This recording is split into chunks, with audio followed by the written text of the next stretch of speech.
Tattooing is an ancient and prestigious craft. Human beings have been modifying our flesh since, well, we don't know.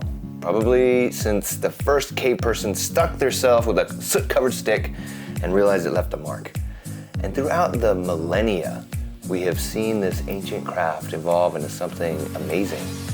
And I'm gonna sit down with somebody who's been able to take this ancient craft and turn it into truly mind-boggling artwork.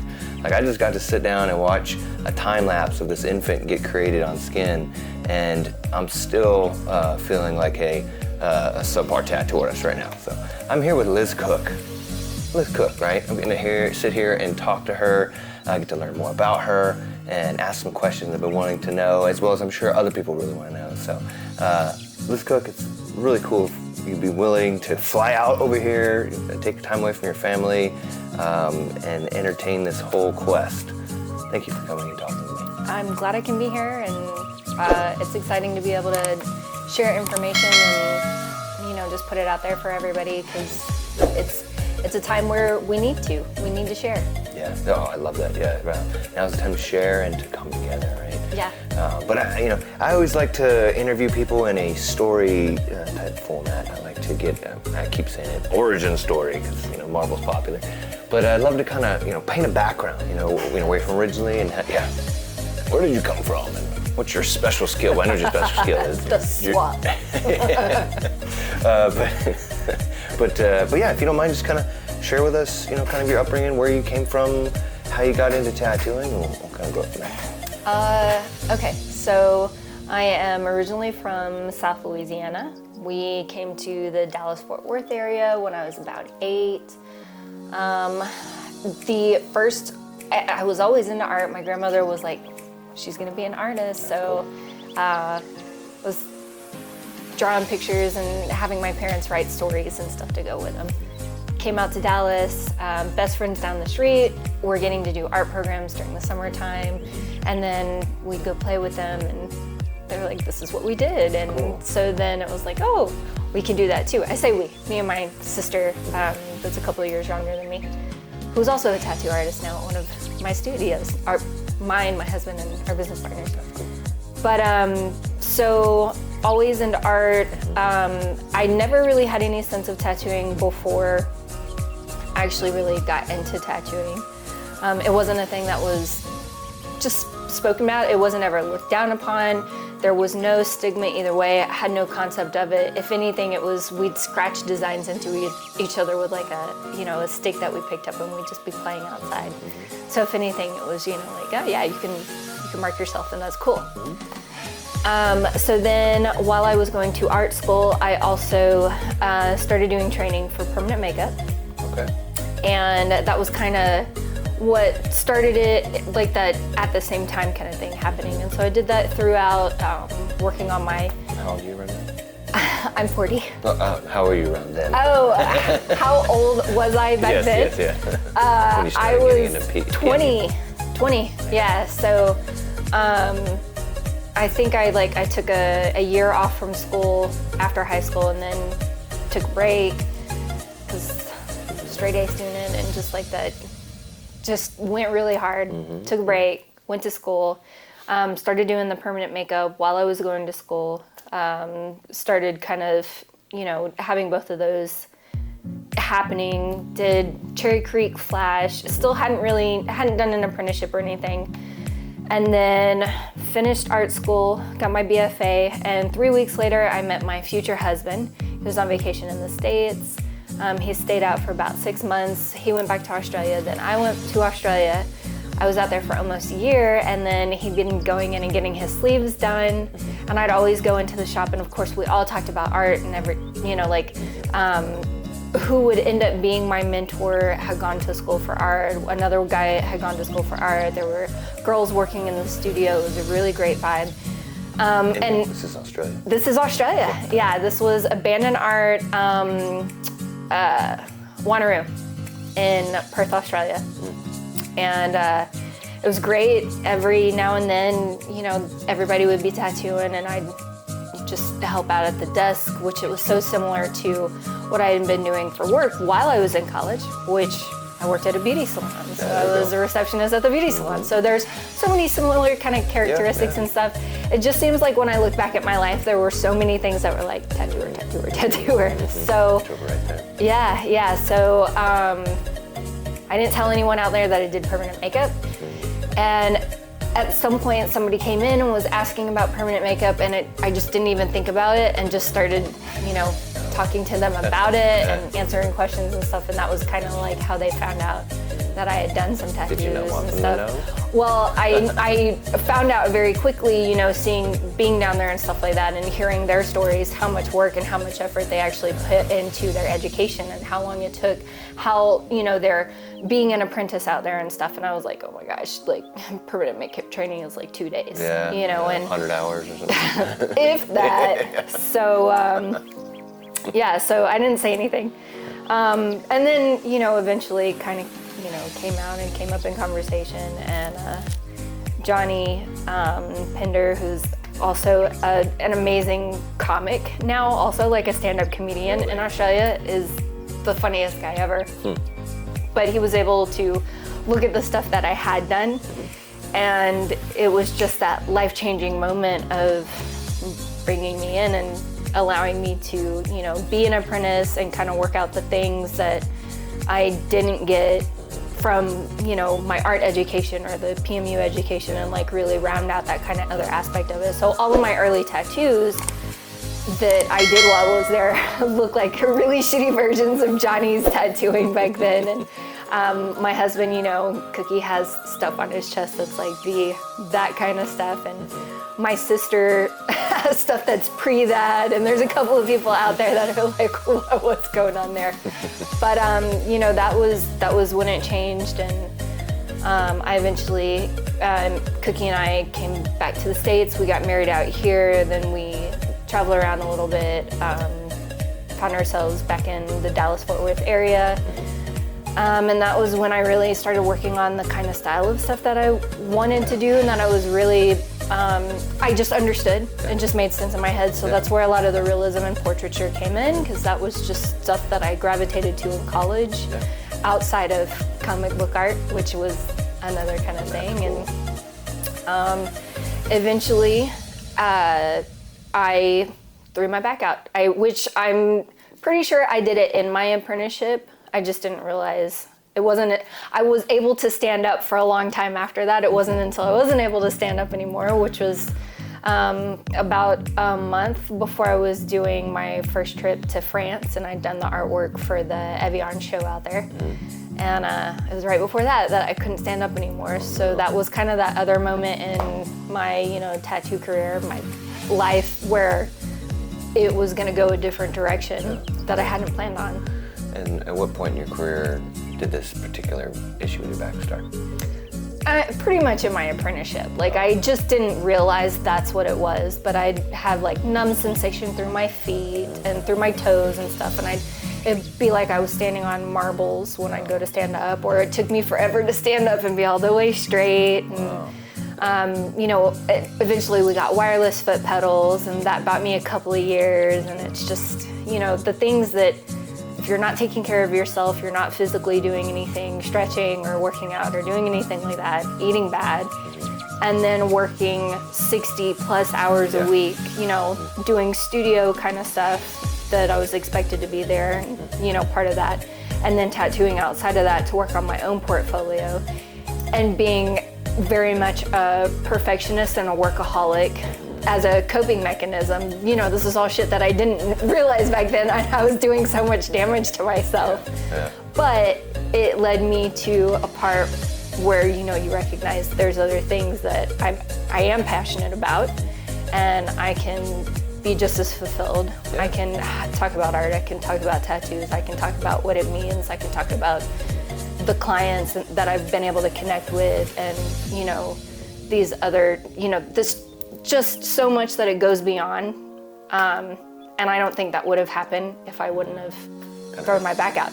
And so you're talking about, you're right, a good apprentice or a good apprenticeship, really, it does reshape and mold you, but sometimes it's not like it reshaped you in a way that was probably beneficial in the long run, but at the time probably sucked.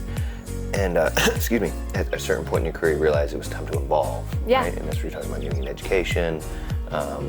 Let's talk about that a little bit. I mean, I know I've seen you speak on the Explorer stage, I think several times.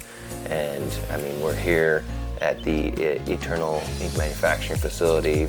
Just had an amazing tour, and that's the context to a degree of what we're going to talk about. But talk about that. What was the evolution from when the point got to where you couldn't do the long hours anymore, and it was trying to take to the next step? What was that evolution like? At that point, it was really asking myself, what are all the bits and pieces that I enjoy that mean a lot to me, and that I can share with somebody else? And sharing something with, first it was the education. It was the art of tattooing and the craft of tattooing, and how do we share that, and how do we put it out there and still give respect to where we came from and the amount of effort that it took to get the information and develop this information, and having that OG respect and being able to transfer that to future generations. Yeah. Contribute what it was already such a life-changing thing for me. I can share that with people. And then also I'm such a nerd and I love talking about it. I just love color theory and I love the science of it. So it was really just, what are other things that I love? I don't have to just be just an artist. I can wear lots of hats and it's gonna be okay. And trust that I'm gonna go the direction that I'm supposed to go. Yeah, that's awesome. Definitely, you're a great educator and can dig into the reeds of stuff, which is very beneficial. I have a couple color artists in my shop, and one particular really can digest that information. I prefer Blackberry personally, but it's great because that's giving back to the industry, right? Taking something that works for you and helping others gain some sort of foothold to take them to their next level. And you originally talked about, your first venture in sticking needles in skin was permanent cosmetics. Yeah.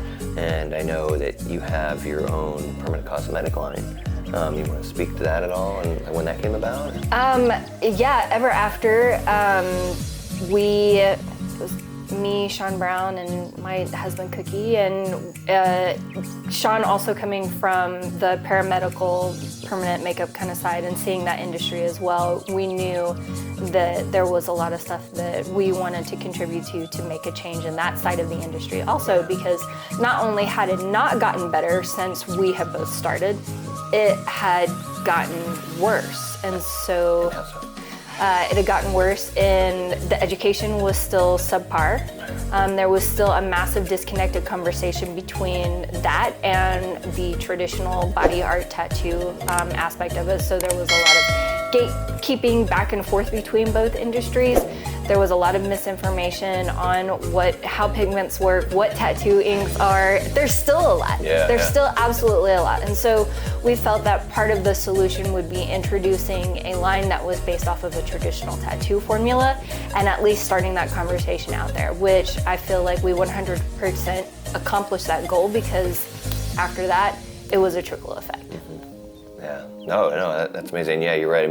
Even the disconnect of, like you're saying, a traditional artist being involved with this process, as opposed to somebody who wants to just do pink circles and black lines, but actually being able to use more long-lasting permanent makeup that you can provide more realism and more, a more aesthetically pleasing product, and I feel that's not truly conveyed in a quick weekend course. No. And so, it's great that you're really kind of taking up that charge to help lead that portion, because that is still, you're right, that is a huge growing market, and it is, and no matter what, it's tattooing. Yeah, and it's so easy for, it's like once there's a bandwagon to jump on, it's gonna happen. So recognizing that is a thing, how can we better educate? How can we talk about what's myth versus fact, and helping people to be able to question in a way that they can go and seek the answer from anybody and judge for themselves, like, is this answer coming from a place of manipulation or, a conflict of interest, or am I genuinely finding this information for me? And so Ever After and what we have put into Ever After has always represented that it is honest information and being able to go and qualify that information yourself. And Who makes Ever After? So now Ever After is a sister brand of Eternal on the permanent makeup side. So we have since sold the company, and I work for Eternal now also as a head of pigment research and development. So both of those are kind of, I get to wear both hats for them, which is, it's definitely a thing that you don't realize that you're going to aspire to. And then when you recognize that that's happening, it's something that's like, wow, I get to be a part of this legacy. And that's a really, that's an awesome thing. Yeah, no. I mean, it sounds like you're in this perpetual evolution of sorts throughout your career, and I'm sure you're not done. There's still probably more evolutions to come. I don't even know what's coming. Yeah. Well, and being a tattoo artist and talking about evolution, the tattoo industry is evolving, and there's a lot of things that are going on in the industry today, especially regulatory-wise, and the traditions of communication and cooperation have been lacking in the past, but doesn't mean that we haven't tried. And now, there's a resurgence of the Alliance of Professional Tattooists, and I'm proud to say that Liz Cook is a member of the Alliance of Professional Tattooists. I sure am. Yeah, and I would love to kind of get your perspective on why you became a member and what you see its benefit for the industry. Biggest purpose is we are just so underrepresented. The tattoo industry, we don't have a go-between between us and government. And the Alliance represents that perfect in the middle of being able to work for us, communicate our needs, and protect us. The Alliance isn't government. The Alliance is serving us. And so the only way we are going to get our voices heard is to be unified and come together. And this is a way that we can do that. This is a way that we can make our opinions known, our issues known from state to state. This can, help with all of those elements. Yeah, no, you're right. There's so much miscommunication on the level of government on multiple tiers, right? But specifically with tattoo artists, because for the most part, government doesn't like to engage with the body artist as much, and I get it. I mean, we have kind of a colorful history. We do, but that's the good thing about it. We do have a colorful history. And there's definitely a concern that government's going to overstep. So yes, the Alliance is a good in-between of tattoo artists working to represent tattoo artists, and not only just in the tattoo industry. Also, I see this. There's this new need for new leaders, right? Mm-hmm. And I feel like just the world's evolving to where having more of a female leadership, and I think that's one of the really cool contributing factors about you being a leader in the field. Already, like I said, taking from permanent cosmetic to tattoo artist to educator to permanent cosmetic, and now working with Eternal and for Eternal to help with all of the color studies you do. What would you see like a cool evolutionary leap with your participation with the Alliance of Professional Tattooists, being able to bring your influential voice and inspire the next generation of female tattoo artists or tattoo artists in general? I mean, I guess it's just that, it's putting myself back, 10, 15 years ago when nobody knew me. The people that I was learning about, whatever they said went, that's what I was gonna go to, that's what I was gonna go, I was gonna try and learn that, I was gonna try to do this technique. If someone would have told me back then, be a part of this, I was probably gonna be a part of that. So I hope that people that do follow me and know what the longevity of our industry and our art and everything that it represents, and can hear this message and recognize, like, okay, if Liz is saying, go be a part of this, it's probably a worthwhile thing to go be a part of. I 100% agree. Again, just you laying out your story and seeing what you've seen and done, what you've been able to do and achieve the success you have, and others wanting to recognize and emulate that. You being at the vantage point where you're at, it's great for them to hear that that you recognize that we as an industry need to come together. It's time for us to represent ourselves, Yeah. ourselves doing it, not anyone else, and work towards ensuring that the future heads in a direction we want to go. Yeah, exactly. And there's always going to be things that, like, personally, maybe I don't agree with, maybe you don't agree with, but we still have to come together as a collective voice and think about the betterment of, what is it going to look like in 5 years if we don't say something? What is it going to look like in a year if we don't say something? If we don't represent, a number of people that's, not a laughable number of people, we need to be something that's like, oh, we're going to listen to you. You represent, constituents and stuff like that. That's how you get government to listen to us, is we represent numbers. And we really do. We really do. So we need to just come together and prove it on paper, and a good way to do that is through the Alliance. And then outside of that, there's, again, it extends past that to, I think we've talked about it before, like, insurance and stuff like that. And when you have memberships like that, this is potentially a really good solution for that, where, that's a part of the puzzle that a lot of us have been missing. Oh yeah, well, a great point, talking about benefits, medical, dental, who knows even, we're working with physical therapists. Who knows, we may be able to provide younger artists with the knowledge on how to safeguard their backs. Yes, exactly. Earlier in their career. Exactly, yeah. So they don't end up throwing out. But it sounds like you're throwing out your back was a good thing. No, so. I know, and they always tell you, like, you need to sit in a good position. I'm like, well, how am I going to tattoo down here then? I can't stay in this position that whole time. Yeah. Well, industry's got to evolve too with that. Yeah, stuff. Well, exactly. But amazing story. I feel like the theme was evolution, and I just want to kind of end on, I know you don't know what the future holds, anything could happen, but is there any immediate, cool plans that are coming up, speaking engagements, products, I don't know, anything that you learned? Yeah, Explorer is one of those, I've taught at, I love teaching through them. I love working with those, with them and stuff like that. So there's definitely going to be a future Explorer conference. I have plans to continue from the education perspective and doing, contributing and doing it in a way that, any tattooer that's been around and can see, the repercussions of education and how it has been something that, everybody can look at and be like, that's, make them proud and make the industry proud and stuff like that. So just continue, and of course, all things color theory. Yeah. Well, I am super stoked I got to sit down and chat with Liz and kind of hear her amazing story. I'm sure you enjoyed it as well. Definitely keep an eye out for upcoming Explorers. Keep an eye out for Liz's announcements and participation with the Alliance. I'm sure there's going to be some amazing things to come from that.